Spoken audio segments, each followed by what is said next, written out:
Bonsoir à tous, merci de nous rejoindre dans ce nouveau numéro de l'émission Déclic, émission spéciale. Nous nous sommes déplacés à Oran pour assister à la première édition du salon Mécanica, donc le salon international Mécanica Algérie, organisé donc par Eventrad, sous le haut patronage du ministère de l'Industrie et de la Production pharmaceutique.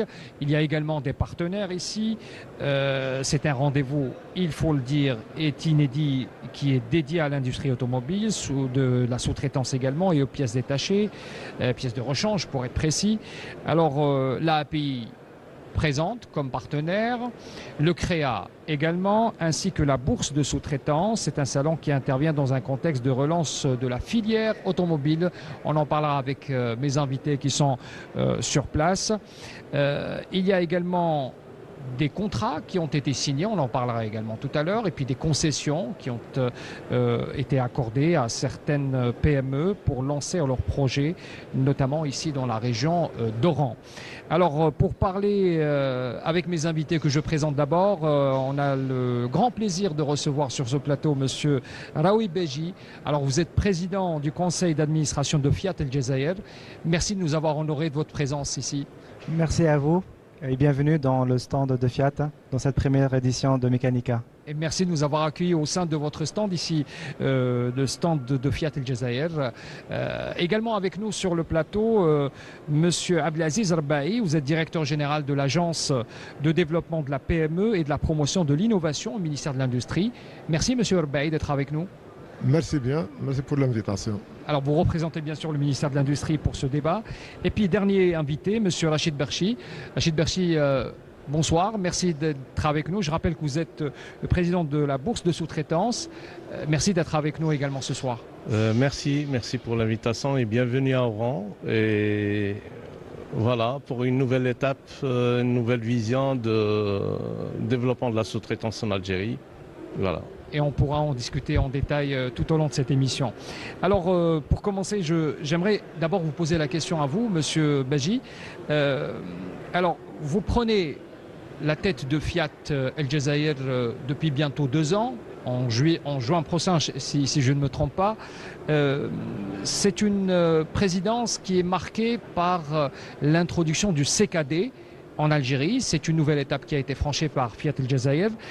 L'augmentation du taux d'intégration, c'est l'un de vos objectifs que vous comptez bien sûr atteindre, notamment pour l'année 2026. Nous savons aujourd'hui que Fiat El Jazair est déjà à 20% de taux d'intégration, avec bien sûr l'objectif d'aller plus loin. Vous allez nous l'expliquer bien sûr. Quelle est aujourd'hui votre feuille de route précise, mis à part bien sûr le taux d'intégration? Il y a tout un travail qui est fait. Tout d'abord, je vous remercie pour votre présence encore une fois. Ça témoigne de l'importance qui est donnée à l'industrie automobile en Algérie. Donc effectivement, vous avez tous les éléments. Donc j'ai rejoint l'organisation il y a presque 2 ans maintenant. Fiat en Algérie, ce n'est pas un projet pour des constructions de voitures. C'est un projet de construction d'un écosystème complet. Et je suis très honoré et très fier de cette expérience parce que nous sommes en train de construire quelque chose de solide qui va traverser le temps avec un écosystème compétitif en Algérie. Je me rappelle toujours de la visite de Monsieur le Président de la République en décembre 2024 au Salon de la Production Nationale, quand on a présenté nos projets. Il nous a donné ses orientations pour accélérer l'intégration locale. Et en effet, notre projet en Algérie s'appuie sur 3 piliers importants. L'intégration locale, qui est un pilier fondamental. Le deuxième, c'est le volet industriel, via notre usine, j'y reviendrai par la suite. Et le troisième pilier, c'est le développement du savoir-faire, le développement de la compétence pour l'industrie automobile en Algérie. Si vous permettez, Monsieur Beji, vous me tendez la perche, vous parlez de l'usine de Tafraoui. C'est un bel accomplissement de Fiat El Jazair avec bien sûr tout un process qui a été intégré au niveau de cette usine. On en parlera bien sûr en détail, mais avant cela, j'aimerais que nos téléspectateurs découvrent d'abord quelques images de cette usine qui est installée dans cette région, donc à Tafraoui, et on reviendra tout de suite après pour que vous nous expliquiez un peu toutes les étapes qui ont été intégrées au sein de cette usine.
Voilà donc retour sur le plateau de Déclic et on vient de voir donc ces images de l'usine Fiat El Jazair au niveau de Tafraoui. Monsieur Badji, ces images, cela évoque tout un travail, toute une évolution que vous avez amorcée, on imagine, ces dernières années depuis que vous êtes ici. Est-ce que vous pouvez nous donner un aspect technique sur le travail qui est fait au sein de cette usine? Tout à fait. Comme vous avez vu sur les images, nous avons commencé l'usine début 2024 avec une ligne d'assemblage automatique.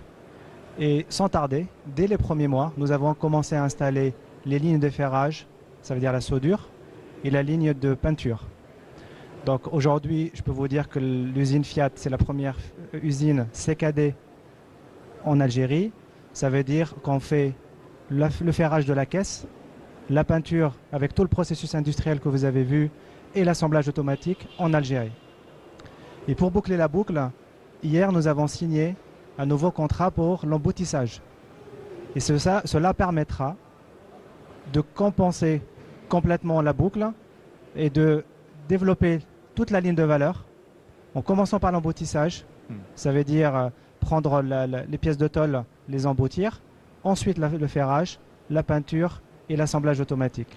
Et ça, c'est une étape inédite en Algérie dans l'attente d'un projet très important que nous sommes en train de travailler avec les autorités. Et vous avez entendu également de la tôle grade automobile qui va être disponible fin d'année. Et ça va permettre également de finaliser le développement de l'écosystème et les bases solides d'un écosystème automobile en Algérie. Et ça, c'est une étape importante dans notre projet. Et justement, vous me tendez la perche pour revenir un peu, on reviendra sur ce que fait Fiat El Jazair au niveau de Tafraoui à Oran. Avec mes invités, j'aimerais aussi revenir sur cette édition, sur Mécanica Algérie. C'est un salon, même si c'est la première édition, on l'imagine, c'est un rendez-vous qui va peut-être perdurer dans le temps. C'est un rendez-vous qui rassemble notamment la sous-traitance et la pièce de rechange, tous ces acteurs qui sont autour de nous. Vous êtes justement directeur général de cette agence qui coiffe un peu la petite et moyenne entreprise. Quel est votre sentiment quand vous regardez ce genre d'événement? Qu'est-ce que cela évoque pour vous? Vous représentez le ministère de l'Industrie. Merci bien une autre fois pour l'invitation. Donc aujourd'hui, le salon Mécanica, donc on est là présent. Donc c'est la première édition. Vraiment, on revient 2 ans en arrière. On parle uniquement d'un début de sous-traitance. Donc, il y a uniquement 2-3 personnes qui parlent. Aujourd'hui, on est à 2026. Donc, ce nombre important de participants aujourd'hui au Salon Mécanica fait ressortir l'importance qu'accorde l'État à ce créneau important, à ce moyen de compétitivité pour la PME. Donc, en tant qu'agence de développement de la PME et ministère de l'Industrie, donc on est là pour assurer cette relation entre donneur d'ordre et receveur d'ordre. Même ma position dans ce donc je suis assis entre 2 partenaires, entre 2 donneurs d'ordre et 2 receveurs d'ordre. Donc notre rôle est de structurer cette relation et faire ressortir l'importance qu'accorde l'État à ce créneau important, ce créneau qui permet de densifier le tissu des PME, de faire réduire la facture d'importation, le transfert de technologies. Donc on est fiers de cette première édition, on est fiers de ce nombre important de participants. Oui. On a déjà constaté qu'il y a des contrats qui ont été signés. Donc c'est un premier pas. On est très fiers, on est très heureux qu'on aura des résultats à atteindre très importants. Justement, on est en train de parler de résultats palpables. D'ailleurs, on peut remarquer sur ce plateau, il y a plein d'accessoires, plein de pièces qui sont exposées, notamment tout ce qui est faisceau, plaquettes de frein. Vous voyez également aussi d'autres pièces, notamment des sièges auto. Rachid Berchi, on avait l'habitude, on vous avait reçu il y a quelques mois, si ce n'est une année ou 2, et on parlait de tout ce tissu de sous-traitants qui gravitent autour de constructeurs comme Fiat El Jazair. Est-ce que vous en êtes fiers quand vous regardez aujourd'hui tout ce travail qui a été fait et qui continue d'ailleurs?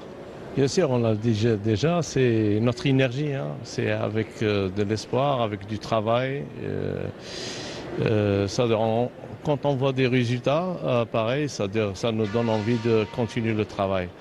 Je ne vous cache pas, c'était une période, dirons, avec beaucoup d'activités. Oui. On a beaucoup travaillé avec le ministère de l'Industrie, on a beaucoup travaillé avec aussi les constructeurs, justement pour intégrer plus de pièces, mais avec intégration bien sécurisée et une intégration de base. C'est-à-dire, on ne doit pas chercher à intégrer pour atteindre un taux d'intégration. C'est pas ça l'objectif, bien sûr. On doit intégrer plus pour atteindre des objectifs, mais avec c'est-à-dire une intégration assurée avec des produits de qualité.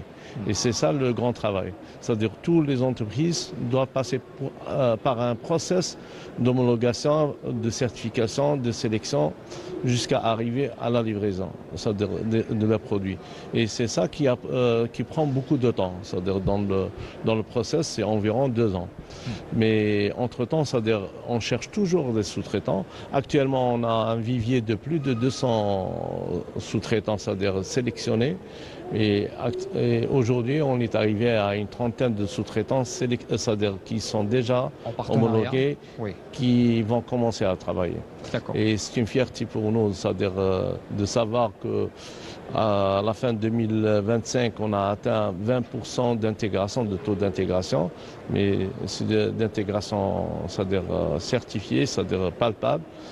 Et avec des objectifs, comme ils ont annoncé Stellantis, des objectifs d'atteindre 30% pour l'année 2026. Ça, c'est une vraie industrie mécanique. Et aujourd'hui, on voit au salon, dans le salon Mechanica, c'est une vitrine de ce qui se passe sur le marché algérien. C'est-à-dire, on l'a déjà dit, c'est-à-dire au début du travail, c'est-à-dire on parle 2020, 2021, on a commencé à chercher des sous-traitants, et ils se comptaient sur le doigt. C'est-à-dire il y avait 3, 6 personnes en général. Actuellement, c'est-à-dire on voit plus d'entreprises qui viennent vers l'investissement, c'est-à-dire il y a une rue vers l'investissement dans le domaine mécanique. Et ça fait plaisir, même des sociétés internationales. On voit aussi au salon qu'il y a des sociétés internationales qui ont fait confiance en Algérie et dans notre système, c'est-à-dire le climat des affaires de l'Algérie. Et ça a donné une assurance pour ces investisseurs qui sont déplacés ici en Algérie. Ils ont commencé à investir et d'autres qui sont en visite, qui cherchent à investir en Algérie. D'accord. Bien sûr. Monsieur Badji, on a bien choisi, bien sûr, votre emplacement. Il y a derrière vous un véhicule, une carrosserie. C'est la nouvelle Panda qui a été annoncée il y a quelques mois, je pense au mois de septembre dernier, si je ne me trompe pas. Tout à fait, c'est bien ça. Et est-ce que vous pouvez nous expliquer, à travers le véhicule qui est exposé aussi, beaucoup de visiteurs viennent, posent des questions sur qu'est-ce qui est fabriqué en Algérie, qu'est-ce qui n'est pas encore fabriqué. Est-ce qu'aujourd'hui on peut donner un bref explicatif sur quels sont les éléments qui sont réellement fabriqués dans notre pays pour éclairer nos téléspectateurs sur la question? Très bien. Donc l'intégration locale, c'est une réalité. Et je suis très fier d'écouter M. Barchi, parce que c'est un travail de partenariat tous les jours pour développer l'écosystème. Oui. Donc pour revenir à la grande Panda, donc c'est effectivement ce modèle qui bénéficie des 20% d'intégration locale grâce au processus industriel ferrage peinture que j'ai évoqué tout à l'heure. Mais comme vous avez évoqué, le siège aujourd'hui de la grande Panda, il est algérien. Les pneumatiques... Alors, le siège, si vous permettez, j'aimerais que le réalisateur Hassan Chakour nous montre sur le plan que ce siège que on est en train de voir sur ce plateau est fabriqué en Algérie. En Algérie, qui va être intégré dans la nouvelle grande Panda. Tout à fait. Il en est de même pour la console centrale qui est juste à côté du siège.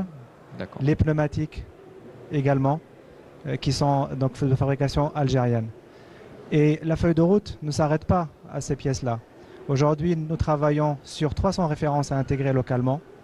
L'objectif, c'est d'atteindre 30% d'intégration locale d'ici la fin de cette année. On avance sur la grande Panda comme un modèle inédit. C'est la première fois qu'on démarre un modèle directement en CKD. Donc c'est un pari technologique très fort que nos fermes et nos hommes au sein de l'usine sont capables de relever. Et aujourd'hui, on est capable de démarrer dans un monde de standard international qui est complètement rigoureux, mais nous avons les compétences pour le faire. Grâce à nos équipes qui ont été formées, bien évidemment, notamment à l'étranger, mais également à l'expertise qui a été apportée par le groupe, mais aussi à la confiance des partenaires qui ont cru dans ce projet et qui ont cru dans la capacité de développer des processus homologués par le constructeur et de pouvoir nous accompagner dans cette aventure industrielle. Est-ce que aujourd'hui, c'est une relation de confiance à travers, car il faut le dire, démarrer sur un CKD, il y a peut-être une marge de risque que vous avez consenti à prendre. Aujourd'hui, c'est une relation de confiance qui est établie avec notamment les autorités publiques en Algérie pour aller sur ce genre de procédé. J'ai commencé mon introduction. Et vous l'aviez dit tout à l'heure. Tout à fait. J'ai commencé par l'introduction parce que ça, c'était un moment très important pour moi, parce que c'était le début du projet.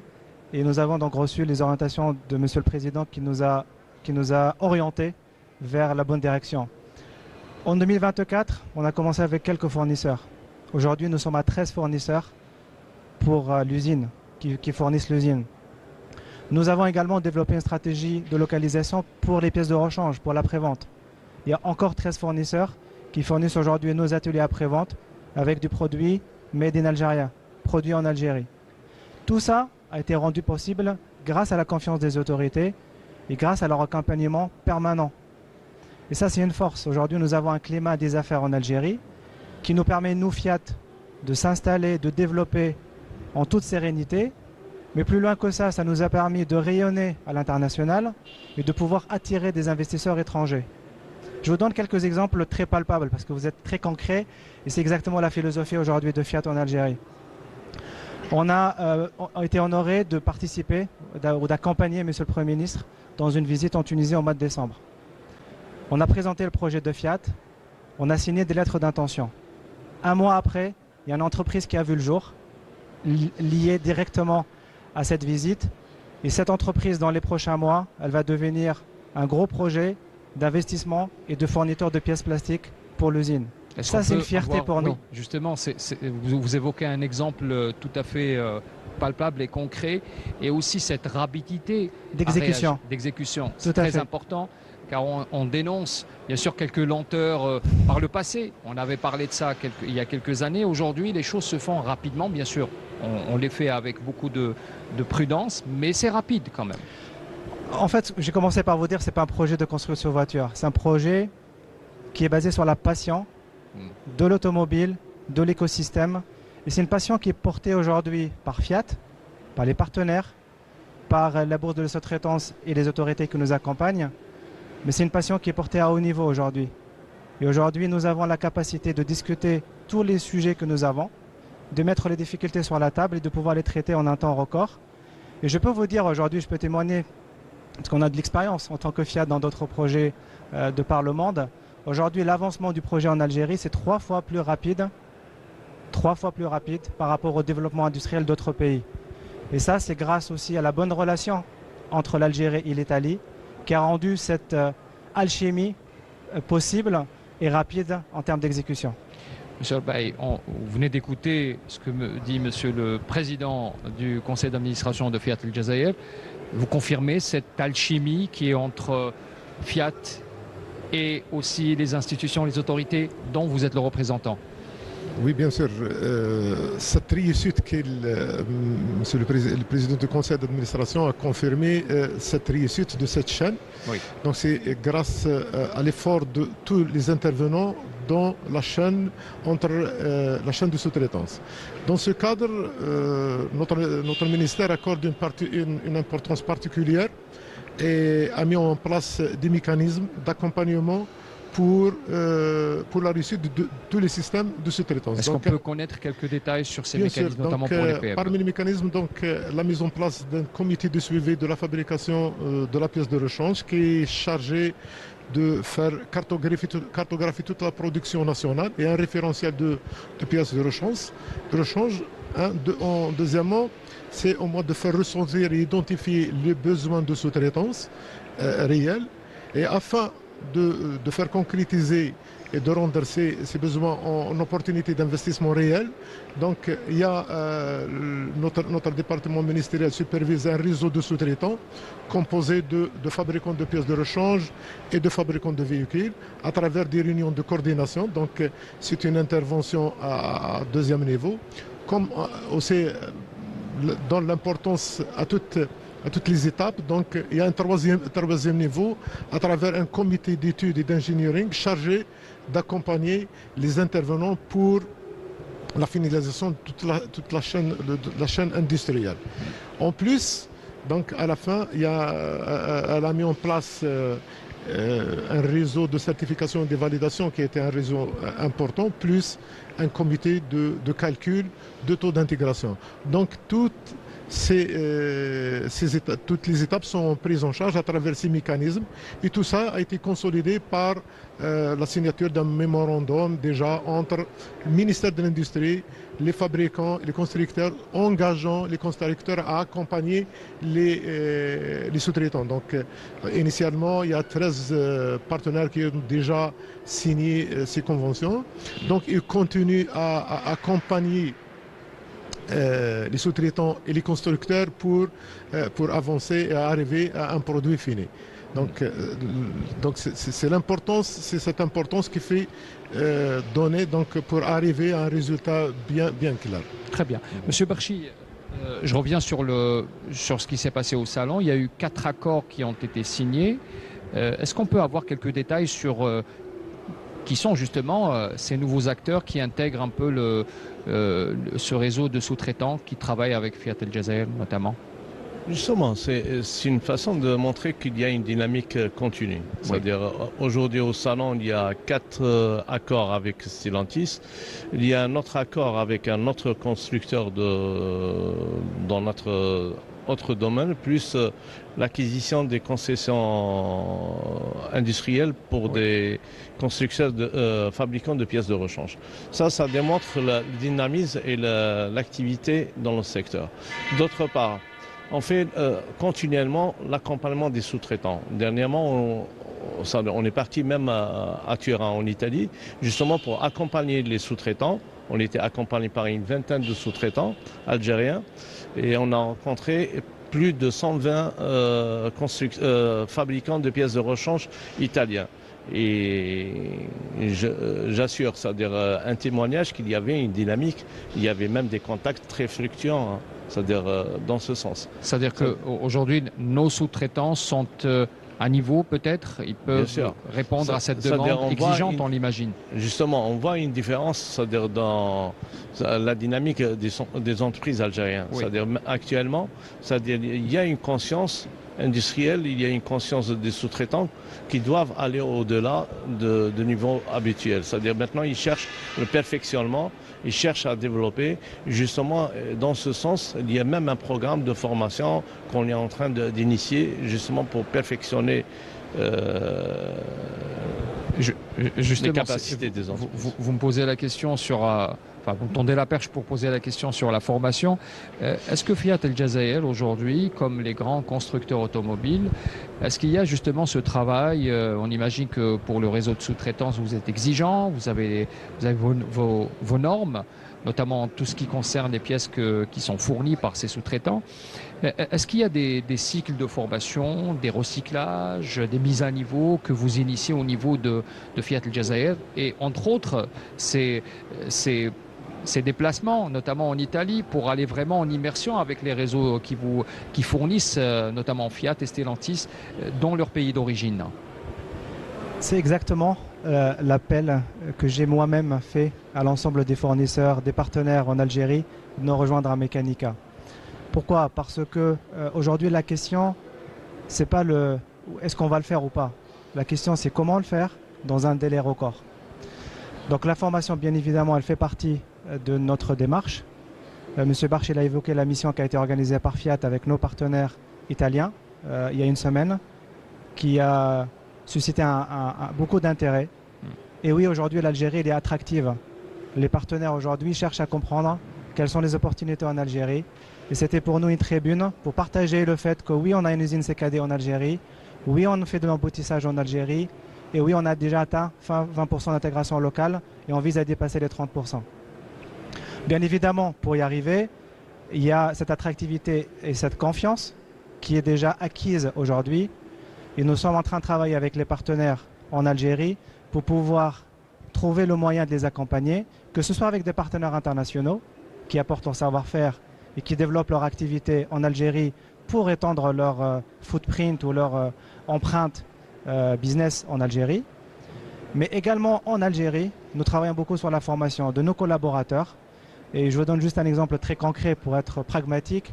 Nous avons développé 5 partenariats pour la formation professionnelle. Ça va de la formation de nos compagnons qui sont dans l'usine, mais il y en a certains conformes et qui sont destinés à d'autres industries, notamment les partenaires qui s'installent autour de nous à Oran, jusqu'à les top management de demain pour notre industrie. Aujourd'hui, nous avons développé un master en alternance pour la première fois en Algérie. C'est un master qui dure 2 ans avec l'université d'Oran. 1 mois à l'université, 1 mois à l'usine. Ça dure 2 ans. La première promotion, elle sortira en 2026, Inch'Allah. Et ce sont les managers de notre usine de demain. Mais ce sont également les managers qui vont permettre à l'industrie, à l'écosystème de naître. Quand un partenaire étranger ou même un partenaire en Algérie, on lui dit vous avez la main d'œuvre qualifiée, vous avez les programmes de formation avec les universités, mais également avec la formation professionnelle, c'est une aubaine parce que le marché il est là, il est attractif, la main d'œuvre elle est qualifiée et ça permettra de tracer un chemin solide et compétitif pour l'industrie automobile en Algérie. Est-ce qu'on peut imaginer, par exemple, un projet peut-être de créer peut-être une académie Stellantis Fiat en Algérie? Est-ce que c'est envisageable? C'est tout à fait le cas. Oui. Aujourd'hui, donc, nous avons fait des programmes de formation côté usine, mais aussi pour le réseau, notamment le réseau d'après-vente. D'accord. Et nous sommes en train de structurer avec les autorités.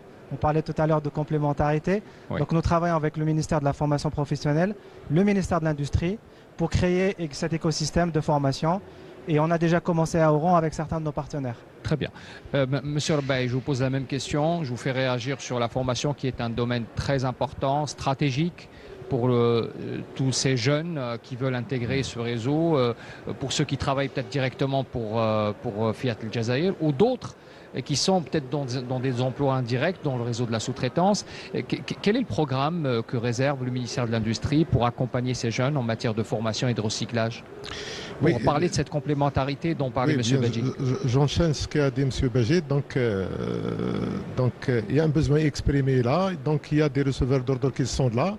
Donc, notre département ministériel assure cette intermédiation entre les deux parties. Cette intermédiation à travers différents mécanismes, comme j'ai déjà expliqué, et la formation est un élément important dans ce cycle de production. Donc, notre ministère, dans le cadre de développement d'appui, de programme de développement de la PME, donc des textes en cours de promulgation dans l'exercice 2026, il y aura un accompagnement des PME qui activent dans le domaine beaucoup plus de la promotion de développement de la sous-traitance. C'est-à-dire le modèle d'accompagnement, y compris la formation et renforcement des compétences. Donc, par quel chemin? C'est-à-dire, est-ce que c'est le ministère de l'Industrie qui fait lui-même ou alors vous passez par le ministère de la formation professionnelle qui devra accompagner ce projet?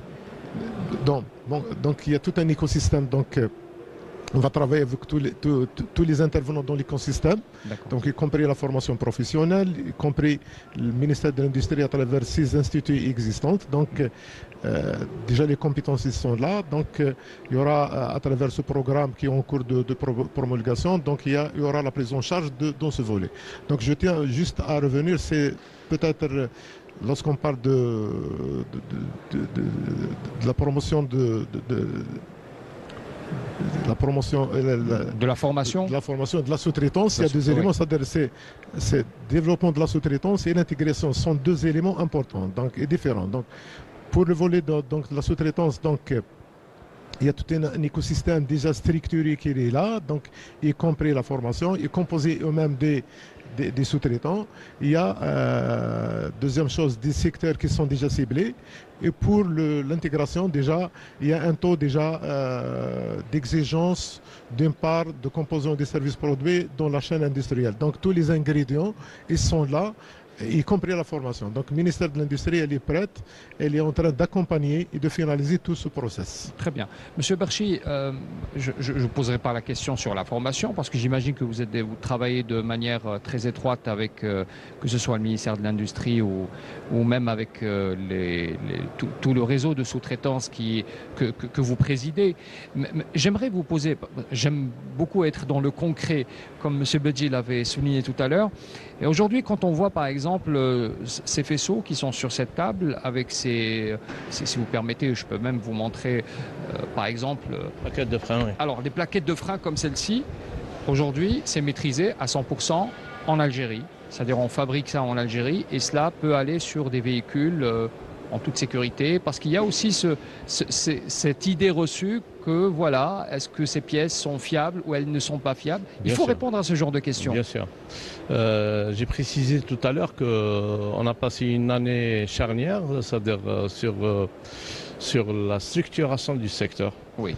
On se trouve actuellement dans une nouvelle révolution industrielle, si je peux me permettre de le déclarer. Ça, c'est une industrie nouvelle. C'est-à-dire maintenant, on fait une industrie sur des bases solides. C'est-à-dire tout fabricant, c'est-à-dire qui rentre dans le process de fabrication de véhicules, surtout des pièces de sécurité, doivent répondre aux exigences très, très élevées afin d'assurer la sécurité des consommateurs. Ça, d'une part. Alors, pour assurer tout cela, il faut que l'entreprise soit à la hauteur dans le sens, c'est-à-dire elle a les compétences, elle va prendre de l'université, que ça soit des ingénieurs déjà prêts, c'est-à-dire avec les cycles de formation que Stellantis a lancé avec les universités, ou bien aussi faire des plans de formation. Là, on est déjà en train la bourse de sous-traitance, on a proposé des programmes de formation, tels que des formations sur le process de management, le process Kaizen, ou bien même gestion des projets. Oui. Et jusqu'à arriver des formations spécifiques pour chaque secteur d'activité. Par exemple, si on voit une plaquette, ce n'est pas une pièce simple, c'est-à-dire on a l'air, mais en réalité, il y a toute une maîtrise, c'est-à-dire que du métal utilisé, de traitement du métal qui sera utilisé, et justement, juste après, il y a la matière première qui est utilisée pour le freinage, le sable compressé. Tout cela, c'est des techniques afin d'assurer une longévité de la pièce. C'est-à-dire elle doit être économique et en même temps, elle respecte l'environnement et elle respecte et aujourd'hui, tout le process. Et tout cela, c'est tout un système. Si je vous pose la question sur combien peut-être de PME qui arrivent à être performantes sur ce genre de fabrication? Alors, je ne peux pas donner parce que chaque entreprise, elle a déjà entamé. Oui. Chaque entreprise, elle a entamé son programme de formation et de perfectionnement. Oui. Bien sûr, s'ils sont déjà sélectionnés chez Stellantis ou bien chez un autre constructeur, parce que la bourse de sous-traitance, on travaille avec plusieurs constructeurs, déjà dans le domaine automobile. Mais en même temps, on travaille avec d'autres secteurs industriels tels que le secteur oil and gaz ou bien le secteur minier, parce qu'il y a certaines pièces qu'on peut dupliquer ou bien on peut les utiliser dans d'autres secteurs tels que les faisceaux, on peut les utiliser dans les électroménagers, dans d'autres secteurs aussi, dans les machines agricoles. C'est-à-dire il y a une standardisation peut-être. Oui. Standardisation et on utilise ça pour justement relever le niveau dans tous les secteurs. C'est-à-dire l'industrie automobile, c'est une industrie structurante et à travers cette industrie et d'autres industries aussi structurantes, on veut relever tout le niveau des PME algériens et surtout les sociétés de sous-traitance. Très bien. Monsieur Bedji, j'aimerais poser quelques questions sur l'employabilité, c'est-à-dire cette main-d'œuvre que vous êtes en train de drainer, notamment au niveau de l'usine de Tafraoui et peut-être dans d'autres unités aussi à venir, Inch'Allah, pourquoi pas. On vous souhaite d'ailleurs de développer votre activité en Algérie. Mais aujourd'hui, Fiat El Jazair, c'est combien d'emplois, pour être concret? Aujourd'hui, Fiat El Jazair, c'est 2300 employés. Et si on intègre l'écosystème, aujourd'hui on est 5000 emplois en Algérie. En intégrant nos fournisseurs, nos partenaires, nos agents. Et ça, c'est une force très importante pour la suite, parce que nous sommes persuadés chez Fiat que le succès va rapporter le succès. On a démarré avec quelques centaines en 2024 et on a pu développer cet écosystème grâce à la confiance des partenaires, notamment les autorités qui nous accompagnent tous les jours, mais grâce aussi à la volonté qu'on a trouvée chez nos employés. Ce sont de nos employés qui sont jeunes, qui ont été formés par Fiat, qui veulent faire partie de cette expérience et de ce projet national. Et ça, c'est une fierté qui pousse tous les jours nos collaborateurs et notre management, à se donner tous les jours pour pouvoir aller au-delà. Tout à l'heure, vous avez posé la question sur ces plaquettes. Donc, je vais être très affirmatif. Oui. Les plaquettes que vous voyez, c'est des plaquettes qui sont homologuées, certifiées avec les normes sécuritaires internationales. Les faisceaux que vous voyez devant vous, ce sont des faisceaux homologués. Ils sont fournis tous les jours à notre usine par une entreprise qui était une start-up il y a quelques années, quand on s'est rencontrés fin 2024 avec le gérant. Et aujourd'hui, c'est un partenaire de confiance. Est-ce qu'on peut la citer par exemple? C'est l'entreprise Edinet. Edinet, oui. Tout à fait. Donc, c'était une start-up en 2024. On a commencé les premiers pas ensemble.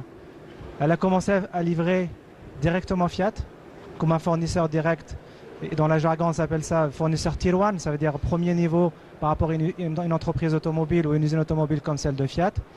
Mais l'intérêt, c'est que cette expérience réussie nous permet aujourd'hui de rayonner à l'international. Aujourd'hui, avec Monsieur Barchi, avec le représentant de ministère de l'Industrie, avec les gérants d'une telle entreprise, qu'on était ensemble dans un forum comme celui en Italie et on montre cet exemple réussi, ça donne envie. Ça témoigne, comme vous le dites tout à l'heure, j'y reviens, de la crédibilité de ce projet. On est dans l'exécution, on est déjà dans l'action, on n'est pas sur des réflexions. Et ça, cette maturité, elle va nous permettre d'embrayer sur des succès pour construire de nouveaux succès. Donc c'est très important de souligner ce point-là. Souligner ce point-là, et vous faites bien de le dire, parce qu'on est en train de sortir un peu, on parlait il y a quelques années de tout ce qui est produits plastiques, et ça c'est déjà maîtrisé par beaucoup d'entreprises, mais il y a aussi des produits un peu plus sur d'autres matériaux, comme j'imagine que c'est du galvanisé pour tout ce qui est, par exemple, des pots d'échappement. Aujourd'hui, on va sur d'autres pièces un peu plus volumineuses, plus de travail, plus d'usinage qui est fait. Aujourd'hui, je peux vous dire que pour les pots d'échappement, nous avons déjà signé un partenariat avec un fournisseur qui est en train de finaliser son développement. Et dans les prochains mois, donc, les pots d'échappement seront algériens. Et ça fait partie des 13 fournisseurs que j'ai évoqués tout à l'heure. Et ça fait partie des réussites très importantes qu'il faut souligner, parce qu'on est capable de tout faire en Algérie. Alors, cela vous fait plaisir quand même quand vous écoutez ça, M. El-Bailly? Bien sûr, déjà, il y a une valeur ajoutée directe.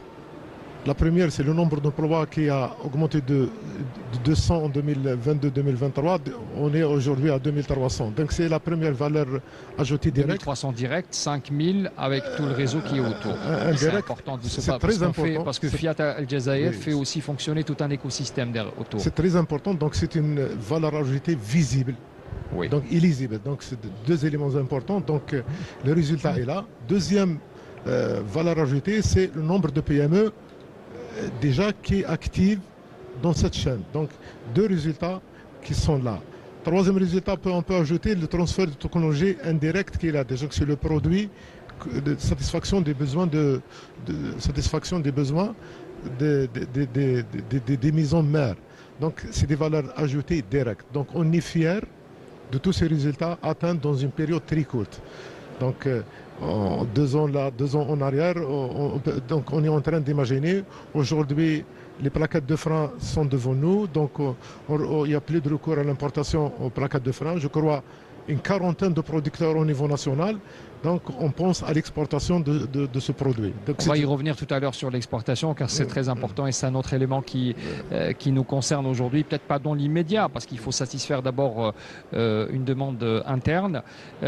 Monsieur Barchi, sur justement cette fiabilité, je reviens dessus, car Monsieur Badji parlait d'une homologation, donc ces produits sont tout à fait sécurisés pour consommateurs. Aujourd'hui, quand un Algérien achète une Fiat, par exemple, comme celle qui est derrière moi, qui a fait aussi son succès, la Doblo, bientôt la Panda, cet Algérien a besoin d'être au volant d'une voiture qui répond à un confort, mais aussi à une sécurité.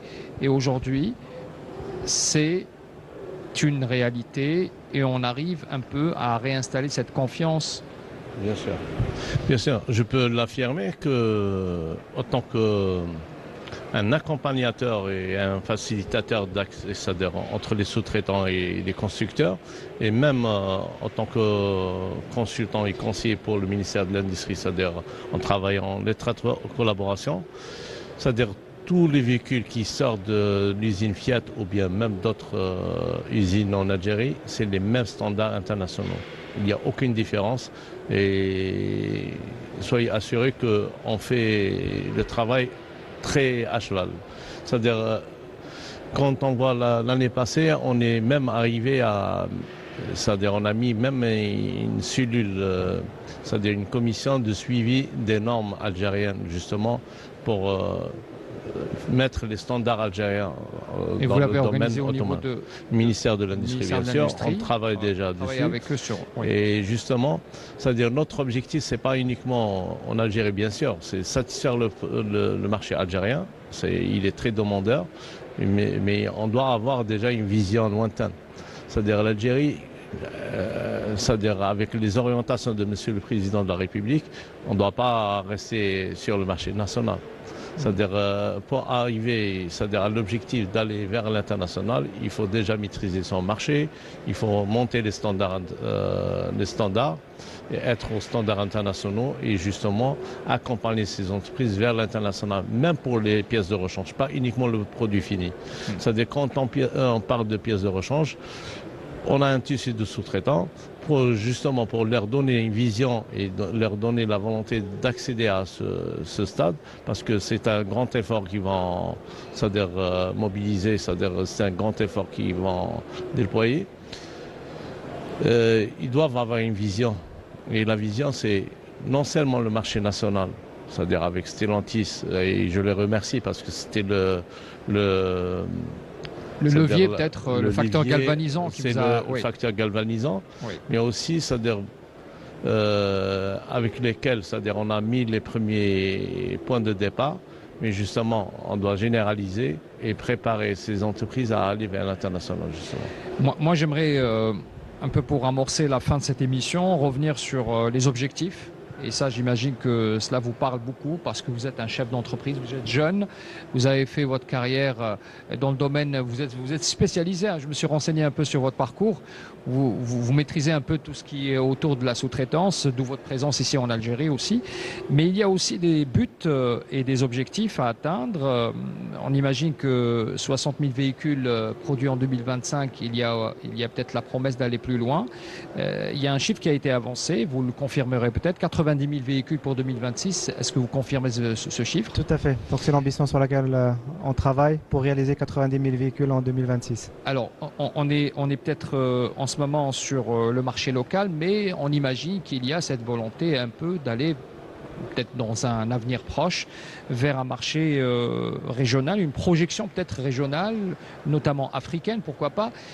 Est-ce que cette feuille de route est déjà tracée dans votre programme? Donc aujourd'hui, déjà tous nos véhicules sont homologués suivant les standards internationaux. Donc ça c'est un très bon point. Ça veut dire quoi? Ça veut dire qu'on pourrait éventuellement les exporter.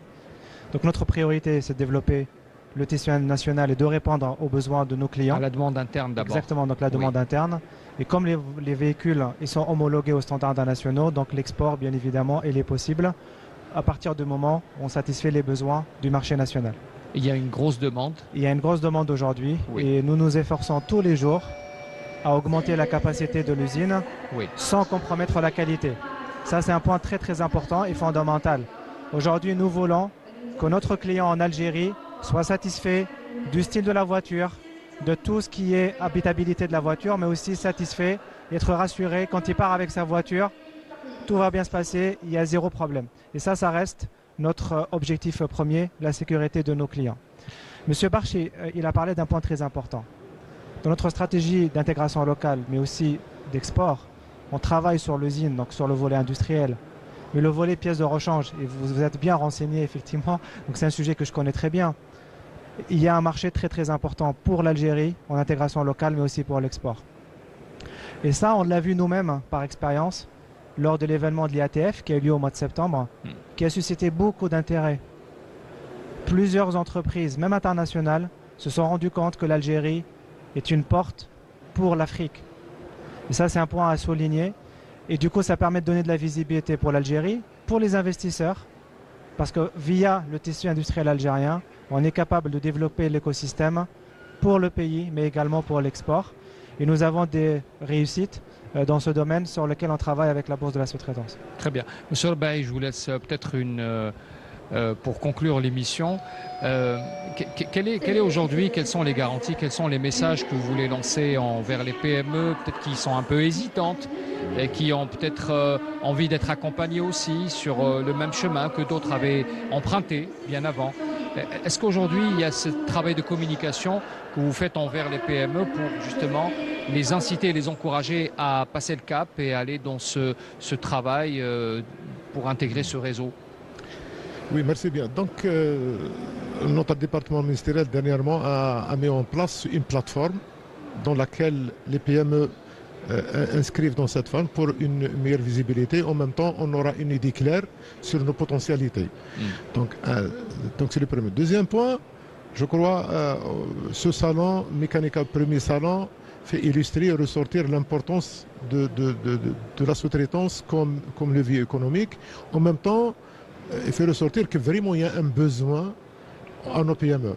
Donc moi je suis, ma position entre donateur et receveur d'ordre fait vraiment, notre position déjà c'est une façade.